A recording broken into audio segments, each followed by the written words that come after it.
Previously on Trump, how will the seafood industry be affected? There are very few species that haven't shown some kind of signal shifting their distributions with warming oceans along the East Coast. With seafood processing in the U.S. and in Alaska, there are certainly some challenges, such as high labor costs, the cost of energy being quite high, and the logistical complications of shipping food out of Alaska.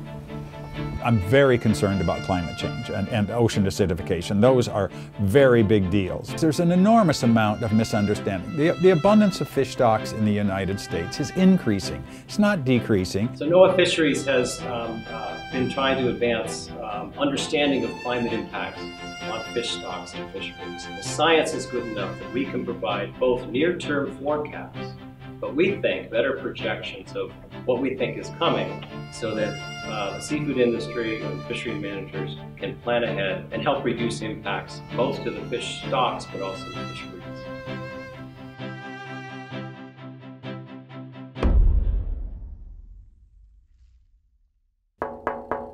One in. Rob, we should check this out. Trump budget cuts, NOAA 20%. Guts climate change science. NOAA would see its budget slashed by 20% to $4.6 billion compared to 2017 level of $5.7 billion. The White House proposal would gut activities related to climate change across the agency, slashing spending by roughly $40 million. Let's film. On February 12, 2018, U.S. President Donald Trump released his budget proposal for the 2019 fiscal year. The White House proposal would cut the Environmental Protection Agency's budget to $6.1 billion, which is about 25% below the 2017 mark of $8.1 billion. NOAA Fisheries would see its budget slashed by 20% to $4.6 billion. Let's see what fisheries scientist Ray Hilborn has to say about this matter. Which species are being affected by climate change? Well, climate change is definitely affecting salmon stocks. And as a general rule, it's the warming of the ocean and of the land and the decline in snowfall has been bad and continues to be bad for stocks at the southern end of the range. And it's actually been good for stocks at the northern end of the range. How will budget cuts to NOAA Fisheries affect fisheries management? Well, I think the most important thing in terms of U.S. fisheries management is the funding has to be maintained for the science and management system. That we depend upon the science, the monitoring of stocks, the evaluation of stocks.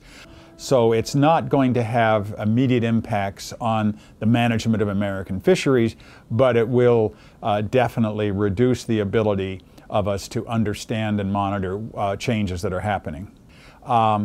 The place that I think is most interesting is that there's no question that the Obama administration was very conservative in terms of environmental protection.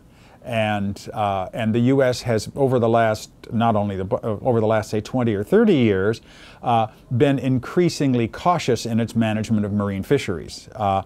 And there is certainly a trade-off between how cautious you are and how much food and jobs you produce. And I would not be surprised to see the new administration be distinctly less cautious in environmental protection, and that there probably is the opportunity for increasing U.S. fisheries yield. We've just published a paper that estimated we could increase U.S. fisheries by about 50% of total catch, but it would come at some environmental cost. What would that environmental cost be? Primarily, there would just be a little bit fewer fish in the ocean because we would be harvesting more of them.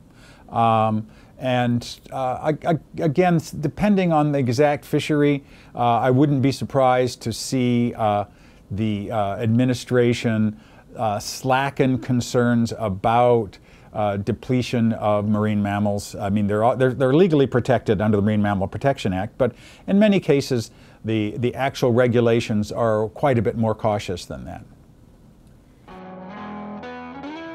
U.S. President Donald Trump's budget proposals to cut funding on climate change research could be detrimental to our oceans. It could possibly even reverse all the progress made to reviving species that were previously at risk.